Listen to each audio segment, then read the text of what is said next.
여러분 만나서 반갑습니다. 저는 박인수입니다. 이번 시간 3강에서는요, 우리가 지난 시간까지는 1단원에 대한 내용을 다뤘고, 이번 시간부터는 2단원에 있는 경향을 분석하도록 하겠습니다. 그럼 바로 들어갈게요. 2단원에 있는 원자의 세계에서도 선생님은 5가지의 평가 요소로 이렇게 구별했습니다. 교육과정을 보고요. 그래서 이번 시간에는 6번부터 8번까지를 다룰 거고, 다음 시간에는 9번과 10번을 다루도록 하겠습니다.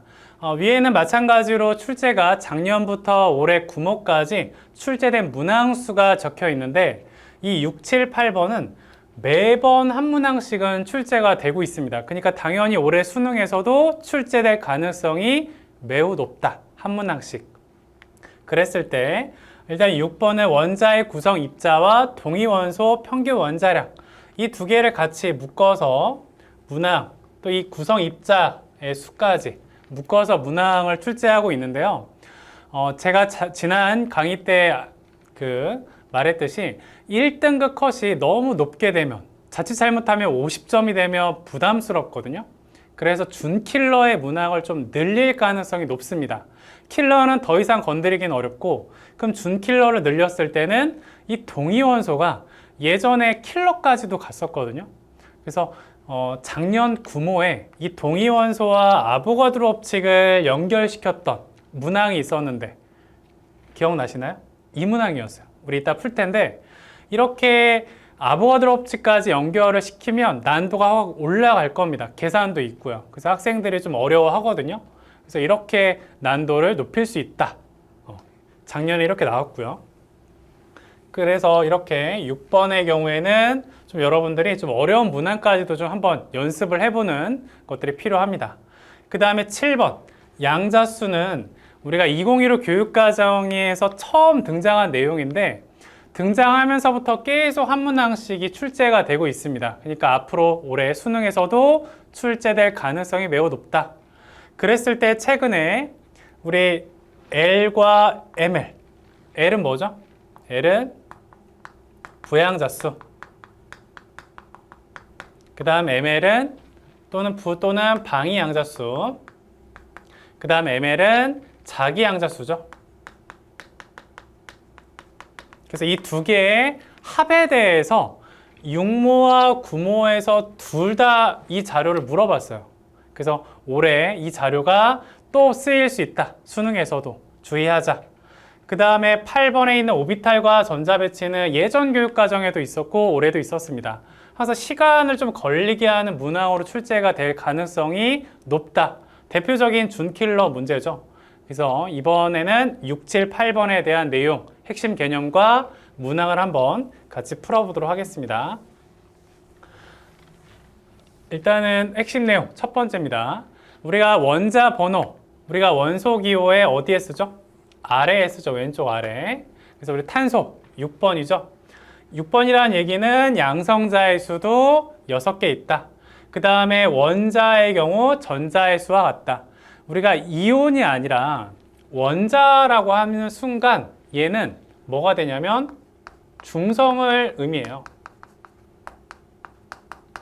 그래서 우리 중성이라는 건 양성자의 수와 전자의 수가 같아야 되죠. 왜냐하면 중성자는 전하를 띠지 않으니까. 그래서 원자 번호, 양성자 수, 원자의 전자 수와 같다라는 거 뭐 다 알고 있을 것 같습니다. 그 다음 원자와 이온, 이 원자라는 말 자체가 뭘 내포한다? 중성을 내포한다라고 여러분들 잘 기억해 주시면 되겠죠. 이온이라는 거는 뭐 양이온, 음이온 이런 것들 생각하시면 되고요. 그 다음에 위쪽에 만약에 12다 이런 것들이 뭐다? 질량수에 해당이 된다. 양성자의 수와 중성자의 수를 더한 값이다. 그럼 여기서 여기를 빼면 중성자의 수를 계산할 수 있다. 이제 두 번째, 우리가 동위원소가 최근에 시험 문제가 계속 출제가 되고 있습니다. 이 동위원소가 수능에서도 나올 가능성이 높은데, 대표적으로 많이 출제가 되었던 동위원소들을 제가 정리해 놨습니다. 이런 동위원소들은 여러분들 암기를 하시면 편해요. 왜냐하면 수능 문제를 출제할 때는 데이터를 최대한 실제 데이터 값에 가깝게 씁니다. 그냥 절대 막 얼토당토하는 그런 데이터를 쓰지 않거든요. 근거를 찾아서 쓰기 때문에 우리가 그동안에 출제가 되었던 동위원소, 근데 다른 동위원소들 왜 자주 출제가 안 됐냐면 비율이 너무 막 이상한 수치인 것들은 실제 우리가 계산기가 없기 때문에 좀 어렵거든요. 그러니까 이런 것들은 암기까지 하자. 일단 동위원소의 정의부터 보면 양성자의 수는 같지만 뭐가 달라? 중성자의 수가 달라서 질량수가 다른 원소다. 그래서 평균 원자량의 출제 빈도가 높았던 물질, 대표적 1등은 염소죠. 염소는 지금 원자량이 35짜리, 37짜리, 그 다음 얘네가 75%, 25%로 자연계에 존재합니다. 그래서 우리 35.5 암기를 좀 해주세요. 보면 지금 얘에 가깝잖아요. 그러니까 얘가 더 훨씬 비율이 많죠. 그 다음에 얘는 4분의 3, 4분의 1의 비율이죠. 그 다음에 붕소. 붕소는 원자량이 10짜리와 11짜리가 있는데 얘가 20%, 80%예요. 10.8, 11에 가깝죠. 그 다음에 브로민. 브로민은 79와 81짜리가 있는데 딱딱 절반씩이에요. 그래서 그 중간값인 80. 그 다음에 구리. 구리는 63짜리와 65짜리 70%, 30%, 그래서 63.6인데 약간의 비율은 조금씩 소수점입니다. 실제 데이터는. 하지만 그 정도는 이러한 비율 정도로 해서 시험 문제가 많이 출제가 됐거든요. 그래서 앞으로 문항이 출제가 됐을 때 항상 우리가 동위원소 같은 것들을 최근에 가려놓잖아요. 뭐 A, B, C 이런 식으로 안 보여주게. 근데 이러한 데이터들은 사실은 우리가 어느 정도 암기가 되어 있다면 조금 이러한 데이터가 맞지 않을까 하면 금방 풀리는 문제들이 있거든요. 그래서 그런 것들을 좀 대비해서 이 네 가지 물질은 평균 원자량, 존재 비율까지 좀 암기를 하자. 그 다음 이제 세 번째.